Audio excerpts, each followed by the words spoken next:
All right. Hello, everybody. My name's Thomas Manzini, and I'm here to present our work. Now you see it, now you don't. Damage Label Agreement in Drone and Satellite Post-Disaster Imagery. This is work that I've done together, or that we've done together with my colleagues Priya Perali, Jayesh Tripathi, and Dr. Robin Murphy.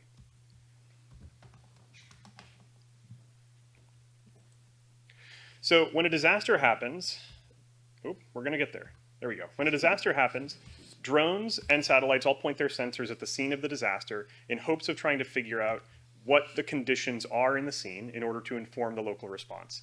However, both of these platforms in practice generate what's called a data deluge. There's way too much information, too much imagery that's collected in order for a person to sift through it, and get an answer that's going to be operationally relevant in a timely manner. So this has really motivated the use of artificial intelligence systems to look at that imagery and try and come up with details, insights that are going to be useful for the response. However, these machine learning systems have been based on this implicit assumption that that images can accurately represent the scene, and therefore labels derived from those images can be useful operationally. And we see this assumption in practice because all of the data sets that are out there that look at building damage assessment from aerial imagery for the cases of drones and satellites all follow the same general form of having an annotator look at an image, figure out what they see in that image, and then train a model on those labels. Notably, this is not the same as sending an inspector to the building or sending an inspector to the scene to figure out what actually is going on the ground. So there's a little bit of a difference here. And so we're interested in seeing if these labels line up. So when a drone and a satellite collect imagery of a disaster scene, they have an opportunity to sort of poke at the actual condition on the ground. In this case, we're going to be talking about buildings. And we can use that to infer the damage from the scene. However, these imagery-derived labels are not what emergency managers actually care about. Instead, they're really looking to see what the building's actual condition is on the ground, not what an image of it can show. And so we're interested in measuring the distribution between these two, and we're looking to see if they're equivalent. We're interested in this equivalence because if these distributions are not equivalent, that means that at least one of these distributions is going to be wrong. And if that's the case, at least one of them, will misrepresent the conditions in the scene to emergency managers when we train models on it and deploy those models. So in order to do this, we check for this equivalence by utilizing drone imagery labeled through the Cresar UDroids dataset and comparing those labels against new labels that we've generated through a part of this effort.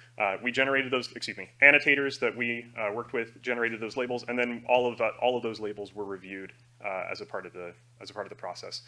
Imagery was collected from the Maxar data portal, and having this parallel imagery allows us to directly compare the satellite views with the existing drone views that we already have. So we're going to be looking at the same building from the same disaster from roughly the same point in time, like plus or minus 1 or 2 days, and we're going to be evaluating them using the same damage scale. So this damage scale is the joint damage scale. It's called the JDS. It's a 5-class damage scale, 4 categories representing damage. And there's no damage, minor damage, major, and destroyed. And these are the labels that we compare across the buildings that we studied. So in order to get an answer here, we went through and had our annotators look at 15,814 buildings. In total, we had an average of about 2.1-ish satellite views per building. And these were collected from hurricanes Ian, Michael, and Harvey in the United States. And so we compared 71 orthomosaics, these sort of top-down Google Maps type images, against 30 orthomosaics in the existing Cresar UDroids dataset. So this means that we had a little bit more satellite views of buildings than drone imagery, or than drone buildings. And so we needed to be a little bit careful about how we selected those views. We'll talk about that in a moment. Just comparing to the literature, there haven't really been very many evaluations that have looked at this sort of thing, but at least the closest we can find, we're a little bit under 20 times more data being compared. So these are the sort of things that we found. We found a bunch of examples like these. These are just some samples. So the drone imagery is being shown on the top. Satellite imagery is being shown on the bottom. And these are some instances where the two different label sources disagreed with one another. So just looking on the left, building number 1, you can see a little bit of damage in the satellite view. definitely a damaged building. According to the JDS, this would be labeled as minor. But as we get that additional resolution from the drone, we can see that this would actually be considered a major damage to the building because the roof's been pulled off. We can see the interior. That's not the sort of thing we'd be able to see in the satellite view. So, sort of jumping back up to a high level, we find that drone and satellite-derived labels form at just a distributional level, they are significantly different. And it's not just significantly different, but the differences are large in magnitude. So here, the satellite-derived labels are shown in gray, and they underreport damage compared to the drone-derived labels shown in black. Since, like I said, we have an average of 2.1-ish views per building, so we have to select a single view to compare against, and so each one of those gray bars represent a different view selection strategy. We find that no damage, for no damage, we find that satellite-derived labels report significantly more buildings as no damage and report significantly fewer buildings as both minor and major damage. Additionally, we find that both drone and satellite labels report statistically equivalent results for destroyed labeled buildings. So you can see that these, we can tell satellite looks at a building, drone looks at a building, we can tell the building's destroyed. It's pretty easy to see if it's not there, but when it comes into figuring out those finer cases, these imagery sources seem to disagree with one another. And as you can see just by the heights of the bars, these disagreements are not just significant, but they're also large in magnitude.